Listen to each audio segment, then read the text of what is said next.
Hey everyone, welcome back to the channel. In today's video, I'm going to show you how to add TikTok sounds to CapCut. It's really simple and easy. First of all, just open up the CapCut application in your mobile and then open up any project you want.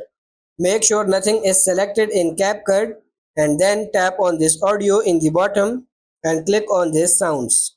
Now, if you can see these options, you can see this TikTok option as well, and you can see this link to TikTok account. Just simply tap on this link to TikTok account.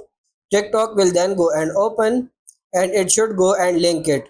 You may need to go and click another button on TikTok. It will guide you through. I have done it before, so I think it's a bit quicker. So after connecting, just go to your TikTok account and you need to find the sounds. You need to add favorites.